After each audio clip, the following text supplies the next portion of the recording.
Hello everyone අද අපි බලමුද රසමලස Apple පයි එකක් හදාගන්න විදිහ. මේකට අපිට ඕනි කරනවා පාම් පිටි.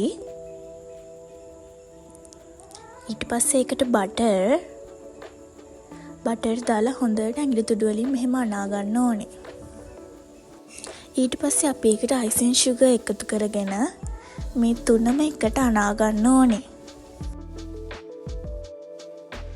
මේ වගේ ඇඟිලි තුඩු වලින් තමයි අපි අනා ගන්න ඕනේ. ඊට පස්සේ මේ ඩෝ එකේ හරි පදම එනකන් අපි වතුර එකතු කරගෙන මේක බෝලයක් විදිහට එනකන් අනා ගන්න ඕනේ.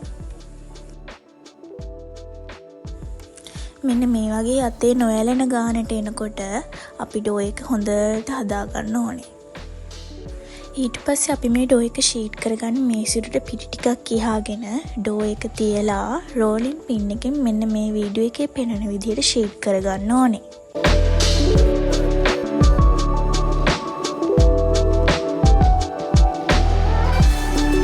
ඊට පස්සේ අපි ෂීට් කරගත්ත මේ ඩෝ එක අපේ ට්‍රේ එකට දාගන්න ඕනේ.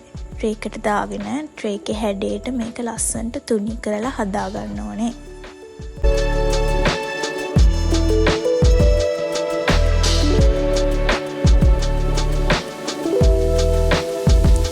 දැන් අපේ ඉතුරුනේ ඩෝ කොටසින් ඒකත් මේ වගේ ෂීට් කරගෙන මේ පේන විදිහට තීරු කපා ගන්න ඕනේ.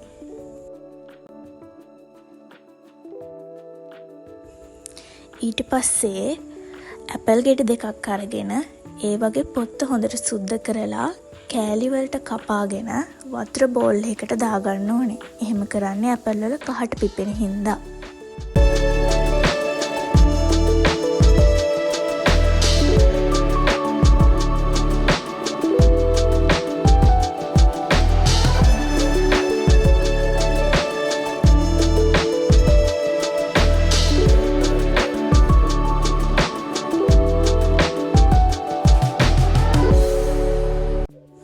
මෙන්න මේ වගේ කුඩා කොටස් වලට අපේ ඇපල් ගෙඩිය කපා ගන්න ඕනේ.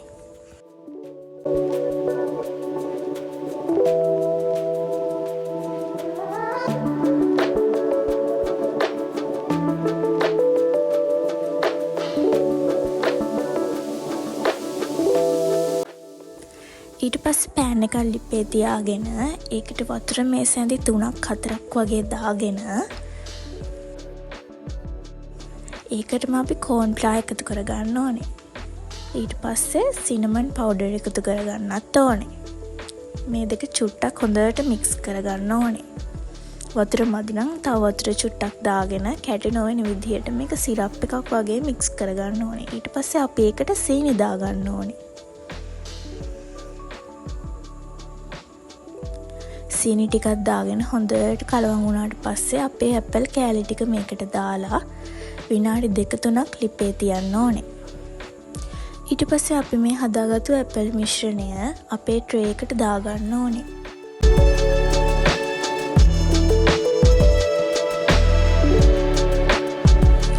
ඊට පස්සේ අපි අර කලින් කපාගත්ත තීරු ටික මේ වගේ ඇපල් මිශ්‍රණය උඩින් ඒක හොඳට වැහෙන විදිහට ලස්සනට පිළිවෙලට තියාගන්න ඕනේ. හරියට පැදුරක් වියනවා වගේ තියාගන්න ඕනේ.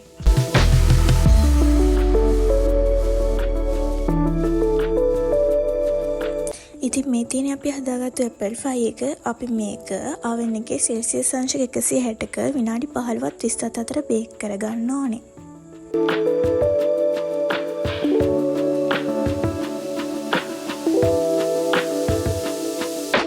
ඉතින් ඔයාලටත් මේ වගේ රසමරස ඇපල් ෆයි එකක් ගෙදරදිම ලේසියෙන්ම හදාගන්න පුළුවන්. ඉතින් ඔයාලට මේ වීඩියෝ එක වැදගත් වුණා නම් ලයික් එකක් දාන්න, කමෙන්ට් එකක් දාන්න, channel එක subscribe කරලා channel එකත් එක්ක එකතු වෙන්න. අදට ගිහින් එන්නම්. bye bye.